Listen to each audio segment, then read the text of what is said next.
Hello, నమస్తే. సంక్రాంతి తర్వాత నుంచి ఇప్పటిదాకా ఎప్పుడు వస్తుందా మళ్ళీ పెద్ద సినిమాని ఎదురు చూస్తున్న టైంలో 2 సినిమాలు వచ్చాయి. ఉస్తాద్ భగత్ సింగ్ అండ్ ధురంధర్ 2. సో ధురంధర్ 2 ఇంకా చూడలేదు, తెలుగు వెర్షన్ రాలేదు. సో ఉస్తాద్ భగత్ సింగ్ అయితే ఒక పక్క మాస్ థియేటర్లో ఆంధ్రాలో చూశాను. సో ఇది అలా చెప్తాను.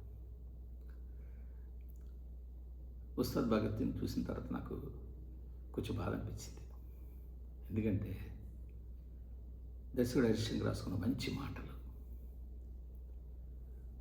ఆయన కొన్ని సీన్లు చూపించిన వింటేజ్ పవన్ కళ్యాణ్, ఆయన ఇచ్చిన ఫన్, ఎంటర్టైన్మెంట్ మూమెంట్స్, డ్యాన్స్, సరే యాక్షన్ సీన్స్ ఎలాగ ఉంటాయి, ఇవన్నీ కూడా వాడుకోవడానికి ఇంకొక మంచి కథ ఉంటుంటే భలే ఉండేది అనిపించింది.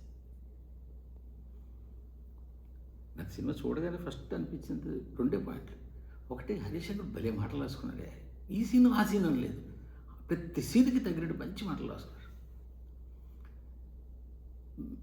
మెగాస్టార్కి ఉన్న ఎంటర్టైన్మెంట్ టైమింగ్ పవన్ కళ్యాణ్ గారు కూడా ఉంది. కొన్ని సీన్లో ఆ వింటేజ్ పవన్ కళ్యాణ్ చూపించారు. సో ఆయన ఎర్లీ డేస్లో మంచి ఎంటర్టైన్మెంట్, చాలా సినిమాల్లో మంచి ఎంటర్టైన్మెంట్ సీన్లు చేశారు, కామెడీ సీన్లు. ఈ సినిమాలో కూడా మంచి సీన్లు అలాంటివి పడ్డాయి. ఎస్పెషల్లీ ఫస్ట్ హాఫ్లో ప్రభాస్ సీను, ప్రవీణ్, సత్యన్ రాజేష్ వీళ్ళ కాంబినేషన్స్లో. సరే ఒక పాటలో మంచి డ్యాన్స్ చేశారు, అది ఆల్రెడీ అందరూ చూశారు. సో ఇవన్నీ ఉన్నందుకు ఒక మంచి కథ ఉండుంటే ఈ సినిమా వెళ్ళి ఉండేది కదా అనిపించింది. అక్కడ కొంచెం బాగా అనిపించింది. సో మంచి కథ కావడానికి సినిమాకి ఏం కథ కావాలి, ఇంతకన్నా ఏం కథ కావాలి? ఓ హీరో కింద నుంచి ఎదిగాడు, ఓ విలను, ఆ విలన్ని ఢీకొన్నాడు, ఓ పోలీస్ ఆఫీసర్గా ఉండి ఆ విలన్ ఎత్తుని ఎలా చిత్తు చేశాడు. ఇదే కదా, ఎందుకని ఏం కథ ఉంటుంది. నిజమే, సినిమా పెద్ద ఎక్కువ కథ అక్కర్లేదు. ఎస్పెషల్లీ పెద్ద హీరోలకి ఒక రేంజ్ కథ ఉంటే చాలు. ఈవెన్ యానిమల్ సినిమా కూడా పెద్ద గొప్ప కథ కాదు కదా, ఒక తండ్రి కొడుకుల అనుబంధం. బట్ ఇక్కడ ఏంటంటే కథతో పాటు సరైన కథనం ఉండాలి. ఆ కథనం ఈ కథని కిట్టింపు కథలా అనిపించకూడదు, ఏముందిరా ఇందులో అనిపించకూడదు, మైమరిపించాలి. బట్ ఇక్కడ అలా జరగలేదు. ఎందుకో సినిమా చూస్తుంటే సీన్ టు సీన్ సీన్లు వస్తుంటాయి, వెళ్ళిపోతుంటాయి తప్పించి మనం వాటిని లింక్ చేసుకుంటూ కనెక్ట్ అవ్వడానికి ఎందుకో మరి కనెక్ట్ అవ్వలేదు. అది స్క్రీన్ ప్లేలో ప్రాబ్లమా, ఆ కథని కిట్టించడం వల్ల వచ్చిన ప్రాబ్లమా అని. ఎందుకు పదే కిట్టించిన కథ అని నేను అనాల్సి వస్తుందంటే, ఈ సీన్ ఇక్కడ ఉంటే బాగుంటుంది, పవన్ కళ్యాణ్ గారి పొలిటికల్ జర్నీని బట్టి అనుకూలంగా దీనికి వేస్తే బాగుంటుంది, ఆయన ఐడియాలజీ ప్రకారం ఇక్కడ ఈ సీన్ పెడితే బాగుంటుంది, ఆయన పనికొచ్చే విధంగా ఈ సీన్ పెడితే బాగుంటుంది, ఇది చెప్తే ఆయన ఓకే అంటారు, ఆయన చేతి ఇది యాడ్ చేస్తాము, ఇట్లా ఏదో ఒక లెక్కలు వేసుకుని కథ తయారు చేసినట్టు అనిపించింది. అంతేకాని ఒక ఆర్గానిక్గా కథ తయారు చేసినట్టు అనిపించాలి. అదే సినిమాకి నాకు మైనస్ అనిపించింది. ఇంకా ఆ విషయం పక్కన పెడితే సినిమాలో ఇంకొక పాయింట్ మైనస్ ఏంటంటే, ఈ సీన్లు కొన్ని చూస్తే భలే రాసుకున్నారా అని అనిపించాలి, భలే కొత్తగా ఆలోచించారా అనిపించాలి. కానీ చాలా సీన్లు చాలాసార్లు చూసేసినట్టుగా, చాలాసార్లు వేసినట్టుగా అనిపించేస్తుంది. ఒక సీన్లో అయితే సీన్ స్టార్ట్ అవుతూనే మనకు అర్థమైపోతుంది, హీరో ఇంట్రడక్షన్ సీన్కి రాస్తూనే అర్థమైపోతుంది మనకి. హిందీ సినిమాలో చూడలేదు, విలన్ గడు చూడు ఇప్పుడు షేక్ అయిపోతాడు, అదే. సో ఎందుకు కొత్తగా ఆలోచించలేరు? ఇంత కొత్తగా ఆ డైలాగులు వేసారే. భగవద్గీత సినిమా యుద్ధం ముందు చెప్పారు కానీ యుద్ధం మధ్యలో చెప్పలేదు. భగవద్గీత యుద్ధం ఆపమని చెప్పలేదు, యుద్ధం చేయమని చెప్పింది. కానీ ఇంత కొత్తగా ఇది భగవద్గీత, అది భగవద్గీత, ఇలా కొత్తగా డైలాగులు బాగా రాసుకున్నారే. మరి కథ కూడా ఆర్గానిక్గా ఎందుకు రాయాలి? మీరు కథ చేస్తున్నప్పుడు పవన్ కళ్యాణ్ గారి పొలిటికల్ జర్నీని పక్కన పెట్టి ఆలోచించి చేసుకోవచ్చు కదా. దానికోసమే పరిగెట్టుకుని కొన్ని సీన్లు ప్రత్యేకంగా చేసినట్టే దీనివల్ల ఏమైందంటే కథలో ఆర్గానిక్గా కూర్చోలేదు కథలో, అది మైనస్ అయింది. బట్ టోటల్గా చూసుకుంటే మాత్రం సినిమా ఒక కమర్షియల్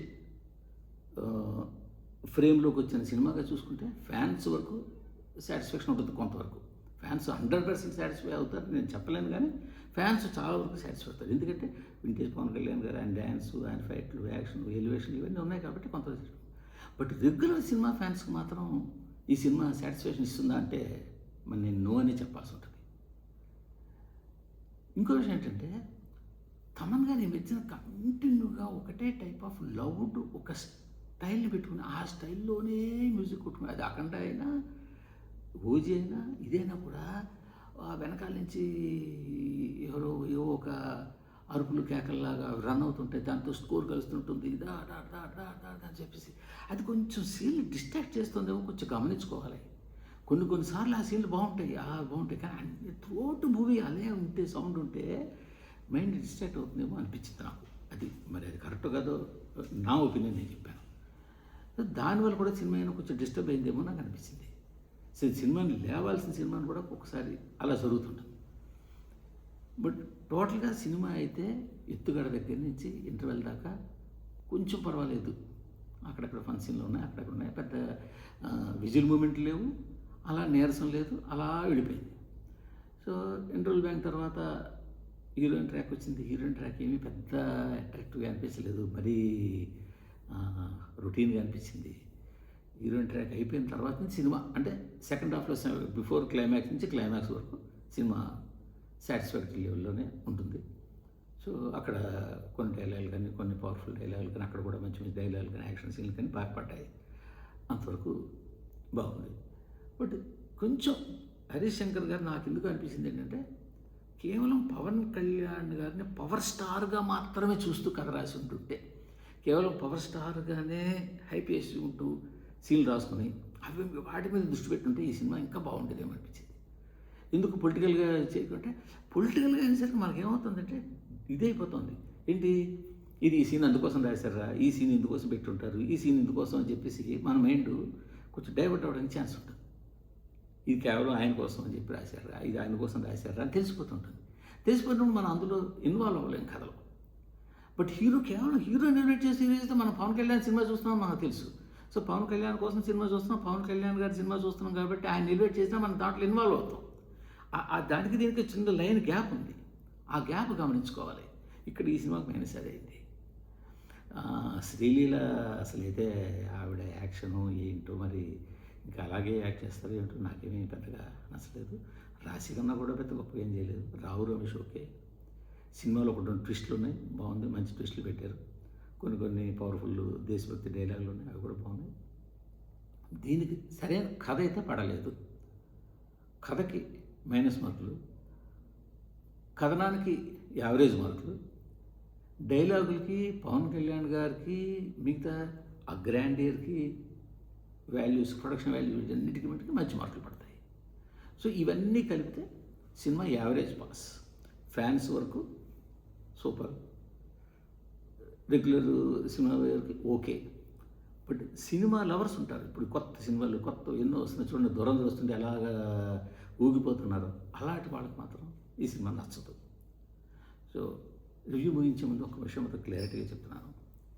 ఈ రివ్యూ కాదు, ఏ రివ్యూ అయినా సరే ఎటువంటి రాగద్వేషాలు లేకుండానే చెప్తాను. నాకు అందరు హీరోలు ఇష్టమే, సినిమా అంటే ఇష్టం. బేసిక్గా ఎవరి దగ్గర ఏ క్రాఫ్ట్ ఉన్నా ఇష్టం. ఎందుకంటే మరి ఇందాక నుంచి 4 సార్లు చెప్పాను, డైలాగులు భలే రాశారు, నాకు బాగా నచ్చే డైలాగ్. హరిశంకర్ గారు ఇంత బాగా రాసే డైలాగులు ఇక్కడ ఆయన డైలాగ్ బాగా రాస్తారు. పూరి స్కూల్ నుంచి వచ్చిందో నేను మన డైలాగ్లో కూడా చెప్పాను, పూరి స్కూల్ నుంచి వచ్చిన వాళ్ళు ఎవరైనా కూడా డైలాగులు బాగా రాస్తారని చెప్పి. ఎస్పెషల్లీ ఈ సినిమాలో మాత్రం సినిమా చూసిన ప్రతి వాళ్ళు మార్కులు వేసేది ఆయన రాసుకున్న డైలాగులకి. పవన్ కళ్యాణ్ గారు అంటే టైం చాలా కాలం పట్టడం వల్ల కావచ్చు, 1-2 సీన్లోకి మిగతా సీన్లకి కొంచెం తేడా కనిపించింది. అదేమి పెద్ద నోట్ చేసుకోవాల్సినంత పాయింటే కాదు. బట్ టోటల్గా సినిమా ఫ్యాన్స్ కోసం మాత్రమే. ఈ సమ్మర్లో పవన్ కళ్యాణ్ గారి ఫ్యాన్స్ కమర్షియల్గా చూసి ఎంజాయ్ చేయడం. బట్ సీరియస్ సినిమా లవర్స్ కానీ మంచి సినిమాలు చూద్దాం అనుకునే వాళ్ళకి మాత్రం ఇది కొంచెం నిరాశ. ఏదో సినిమా చూద్దాం కమర్షియల్గా కాసేపు 2.5 hours ఏదో జరగాలంటే మాత్రం చూడవచ్చు. సో ఈ 3 కేటగిరీలో చూసుకుంటే ఫ్యాన్స్కి ఓకే, 50 సినిమా లవర్స్ రెగ్యులర్ ఏ సినిమా చూడడానికి చూడవచ్చు. బట్ సీరియస్ సినిమా లవర్స్ ఉంటే మాత్రం ఈ సినిమా అంతా వాళ్ళకి ఏముంది ఇంతలా చెప్పావు నువ్వు, ఏముంది ఈ సినిమాలను కూడా నన్ను కూడా మళ్ళీ తిరిగి బ్లేమ్ చేసి ఇలా చెప్పినా కూడా. సో ఎందుకో మంచి రివ్యూలు ఇంకా ఇవ్వడానికి ట్రై చేస్తాను, నన్ను ఎంకరేజ్ చేయండి. Thank you.